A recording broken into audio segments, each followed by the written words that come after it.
You're listening to Legal Skinny Podcast with Trisha Barita. I'm a 15-year licensed practicing attorney in the state of Texas. I created Legal Skinny because when I've been invited to do educational seminars on different subjects in employment law, employers and HR professionals would often ask me, where can they find out a little more information on this or a little more information on that? Look, I get it. There's a lot of resources out there, but sometimes it's confusing and people are so busy. Sometimes people have only 30 or 15 or maybe even 5 minutes in their day to devote to learning something new. On this podcast, you'll hear me have discussions and interviews on topics relevant to employers. Disclaimer though, Legal Skinny is for entertainment and informational purposes only, not meant to provide legal advice and doesn't create an attorney-client relationship. Also remember, laws change or they differ by jurisdiction. So this is not a substitute for seeking legal counsel in your jurisdiction on the current law applicable to you.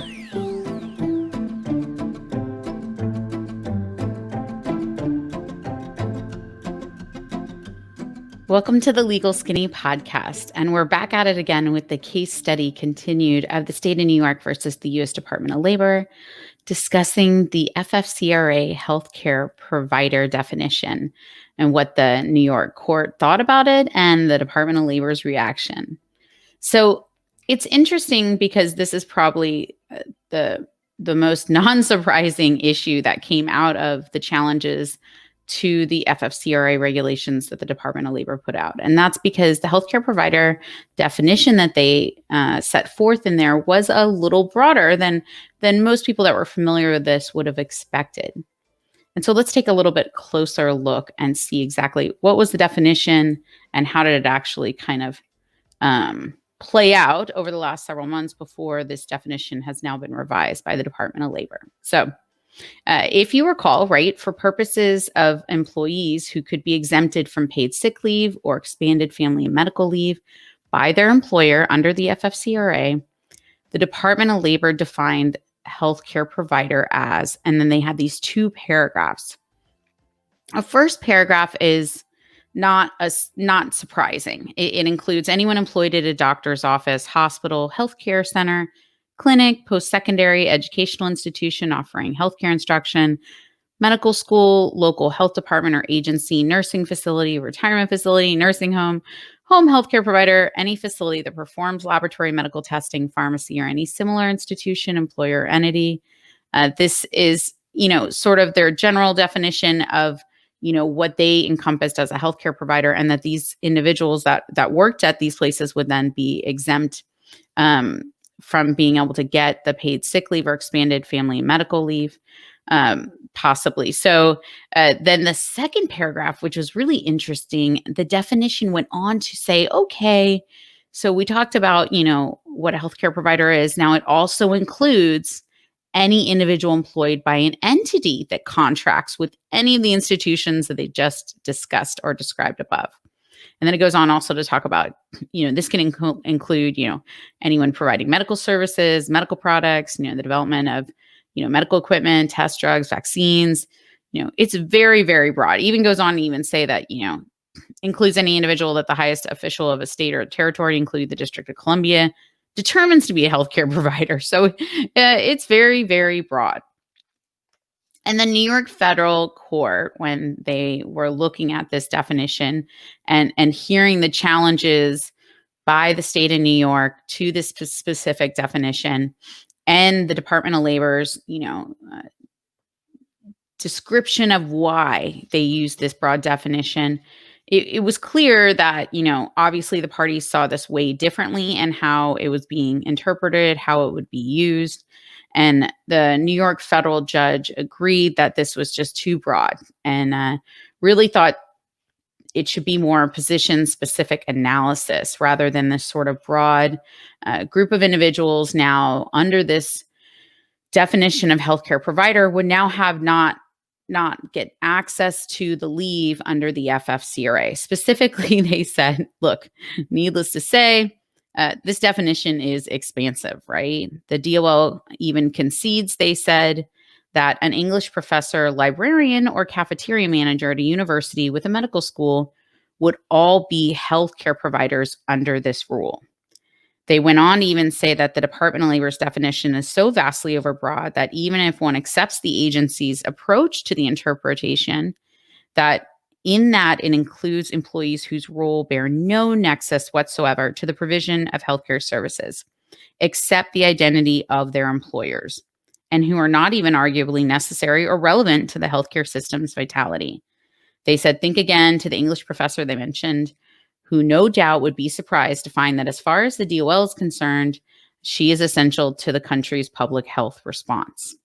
So that's pretty scathing as to how they saw this definition, that it was just so incredibly broad, and a lot of people were being denied the purpose behind the FFCRA, which was to give this leave in case someone, had one of the qualifying 6 reasons. So the Department of Labor considered this and decided that they would revise the definition. And so in the revision of the definition, the first place that they looked in their explanation was to the original definition of healthcare provider under the FMLA, which, many attorneys I spoke with at the time kind of were wondering why they didn't go there to begin with, because there is a definition of that in the FMLA. And so it was interesting that that's where they ended up, returning to after, they were challenged in this case. And so looking at that and trying to figure out, okay, well, is that going to be enough? The Department of Labor also decided to look at healthcare service, which really isn't defined, and looking at where can I get some sort of guidance as to what healthcare service would include. And they looked at the Pandemic Preparedness and Advancing Innovation Act of 2019. Now, they didn't adopt everything in that, but they looked at it as sort of guidance, trying to, instead of just sort of coming up with the definition, looking at some more established uses by the federal government of these terms so they could kind of make sense of it all and make a better explanation, possibly better legal argument, right, to support what would be their revised definition of the healthcare provider. So in this specific way, the department understood that the option to exclude healthcare providers and emergency responders was to, under the FFCRA, was to serve the purpose of preventing disruption to the healthcare system's capacity to respond to the COVID-19 public health emergency and other critical public health and safety needs that may result from healthcare providers and emergency responders being absent from work. The Department of Labor looked specifically at the express language talking about an employee is a healthcare provider if she is capable of providing healthcare services. So what are healthcare services? Well, neither the FMLA nor the FFCRA defined healthcare services, hence why they did go and look at the Pandemic Preparedness and Advancing Innovation Act of 2019. They didn't specifically adopt everything in that act, but they looked at it for guidance. And more specifically, they decided, okay, we're going to go ahead and further provide this guidance in the revised definition. So in looking at what healthcare services includes, they came up with, or they adopted these 4 categories: the diagnostic category, the preventative category, the treatment category, and the integrated category. And in the diagnostic, this could include, taking or processing samples, performing or assisting in the performance of x-rays or other diagnostic tests or procedures, interpreting tests or procedures. All those individuals would be performing healthcare services.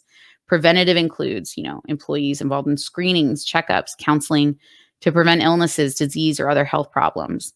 Treatment being including performing surgery or other invasive or physical interventions, prescribing meds, providing or administering prescribed meds, physical therapy, breathing treatments. And integrated was a more broader category. It says, services that are integrated with and necessary to diagnostic, preventative, or treatment services, if not provided, would adversely impact patient care.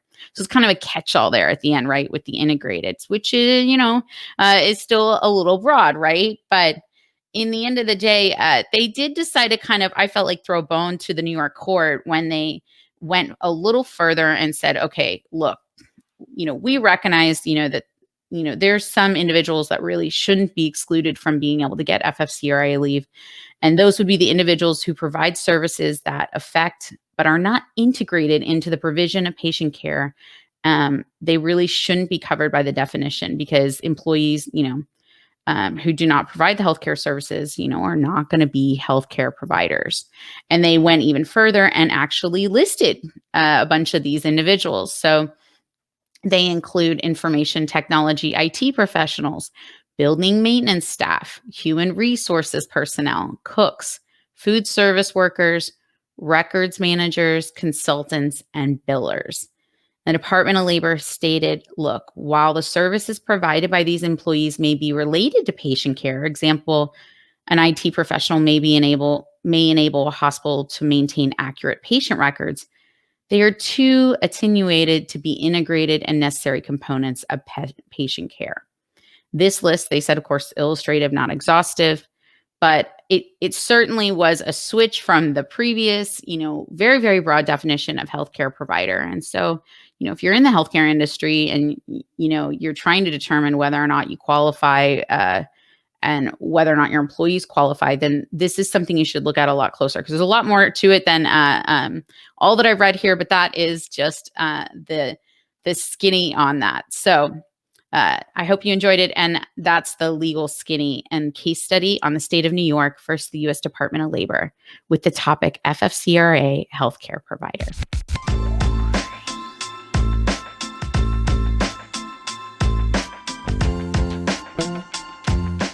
Thanks for joining us on this episode of the Legal Skinny Podcast. Do not forget to subscribe to get future podcast episodes. Also, check out LegalSkinny.com to join our newsletter and get details on all the educational resources we offer the employer. Also, disclaimer, remember Legal Skinny is for entertainment and informational purposes only, not meant to provide legal advice, and does not create an attorney-client relationship. Laws change or they differ by jurisdiction. So also remember, this is not a substitute for seeking legal counsel in your jurisdiction on the current law applicable to you.